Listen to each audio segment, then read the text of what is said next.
Então, o assunto hoje a gente vai estar abordando estimativas de confiança, né?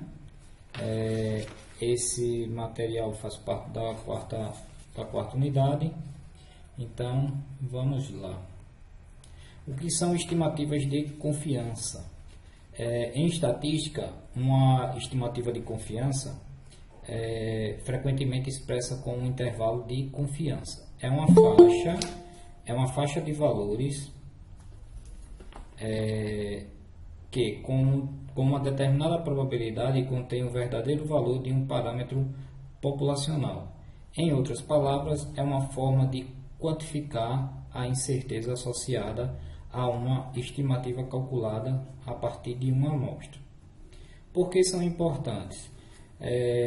Com relação à precisão, elas indicam o qual precisa é a estimativa calculada a partir de uma amostra. Confiabilidade, mostra um grau de confiança que podemos ter no resultado obtido. Tomada de decisão, elas auxiliam na tomada de decisão, pois permite avaliar incertezas associadas a um resultado. Como funciona, né, as estimativas de confiança? É feita uma coleta de dados, né, uma amostra é selecionada da população de interesse, aí é feito o cálculo da estimativa a partir da amostra, calcula-se uma estimativa pontual do parâmetro, por exemplo, uma média. A determinação do intervalo é feita com base na distribuição amostral e no nível de confiança desejado. Determina-se um intervalo em torno de estimativa pontual. E interpretação, afirma-se que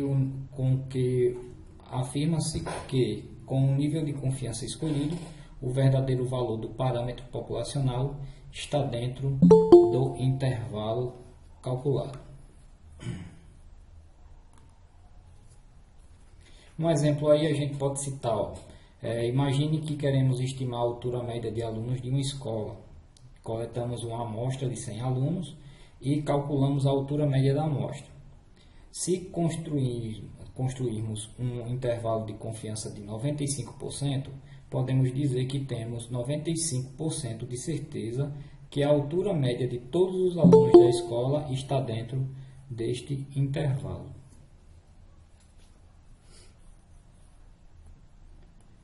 Níveis de confiança.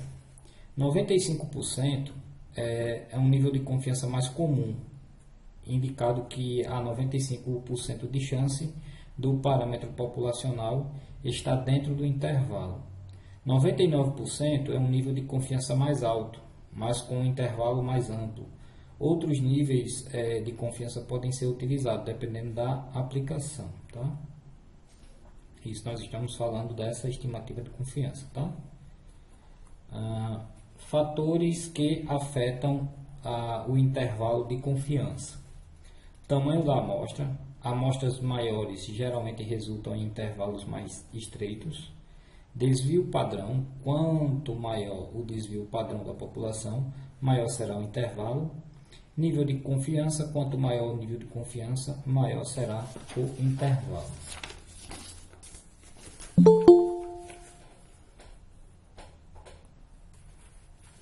Aplicações. Pesquisas de opinião para estimar, deixa eu passar aqui. Pesquisas de opinião para estimar a proporção da população com determinada opinião. Controle de qualidade para verificar se um processo de produção está dentro dos padrões. Testes clínicos para avaliar a eficácia de um novo medicamento. E aí, vamos lá. Testes de hipótese. Ali a gente termina o primeiro assunto do conteúdo web, tá? Seria estimativa de confiança. Agora a gente vem para o teste de hipótese. É uma outra possibilidade que é colocada. Então, o que é um teste de hipótese? Um teste de hipótese é uma ferramenta estatística que nos permite tomar decisões sobre um parâmetro populacional, como a média, com base em informações obtidas em uma amostra. Em outras palavras, é uma forma de verificar se uma afirmação, ou seja, uma hipótese, sobre a população é verdadeira ou não. Por que testar a média de uma população? Comparar com um valor padrão, né? Verifica se a média da população é igual, maior ou menor que um valor pré-definido. Faz uma comparação com a média de um grupo tratado com um grupo de controle, né? Verifica se a média de uma característica do produto atende a um determinado padrão. Isso aí são um dos motivos de se testar essa média, tá? Aí, como funciona o teste de hipótese, né, para a média? Definido a hipótese, né, a hipótese ela pode ser nula, ou seja, H igual a zero. A afirmação que queremos testar, por exemplo, a média populacional é igual a 50. Hipótese de alternativa seria representada por H1. A afirmação contrária à hipótese nula.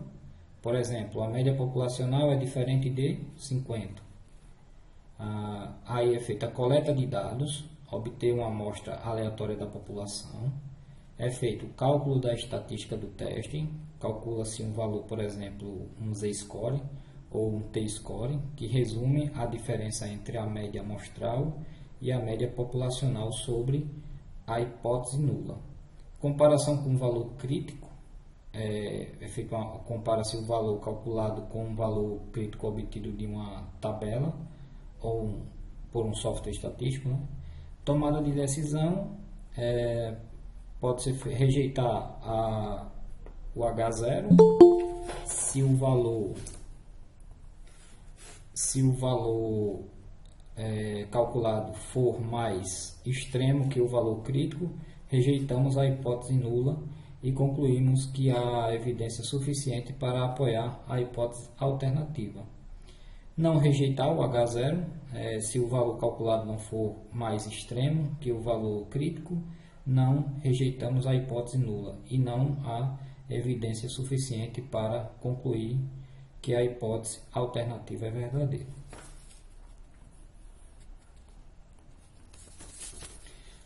Tipos de testes de hipótese, né? Temos aí o teste unilateral e o teste bilateral. O teste unilateral, quando a hipótese alternativa especifica uma direção maior ou menor. O teste bilateral, quando a hipótese alternativa não especifica uma direção, ou seja, diferente, né? Aí temos aí fatores que influenciam o teste. O tamanho da amostra, amostras maiores fornecem resultados mais precisos, níveis de significância, a probabilidade de rejeitar o H0 quando ela é verdadeira, uma variância populacional conhecida ou desconhecida. Aí temos aqui um exemplo teórico, né, para a gente entender aqui mais ou menos. Um fabricante de lâmpadas afirma que a vida útil média de uma lâmpada é de 1000 horas. Para testar essa afirmação, uma amostra de 100 lâmpadas é testada e a vida útil média da amostra de 980 horas.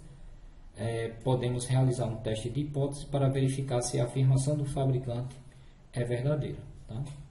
Então, assim, teoricamente aqui, ó, o H0, deixa eu só ver uma coisinha aqui para passar aqui.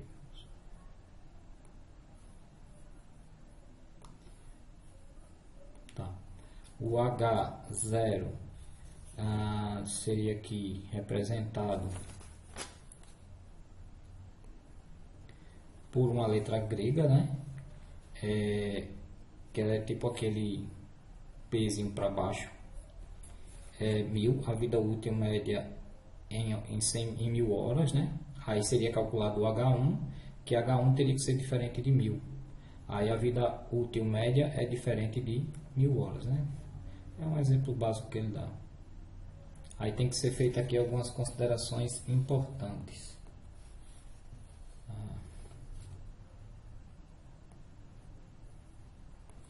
Considerações importantes. Erro tipo 1, rejeitar o H0 quando ele é verdadeiro. Erro tipo 2, não rejeitar o H0 quando ela é falsa. Poder de teste e a probabilidade de rejeitar o H0 quando ela é falsa. Gente, repetindo aqui, a gente está vendo só a parte teórica, viu, hoje. Aqui, depois vamos para a resolução de questão, viu? Só passando rapidinho aqui. Quando usar o teste de hipótese para média? Comparar médias de dois grupos, teste T para amostras independentes ou pareadas, analisar a relação entre duas variáveis, análise de variância, verificar se os dados seguem uma distribuição normal, teste de normalidade. E agora a gente vai para teste de hipótese para uma média populacional, que é o teste T de Student, ou seja, o teste T é um dos testes mais utilizados quando a variância populacional é desconhecida.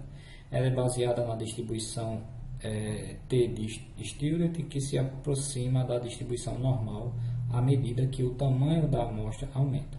Quando usar variância populacional desconhecida, amostra pequena, né, geralmente menor que 30, onde aí temos a fórmula, né, que é x,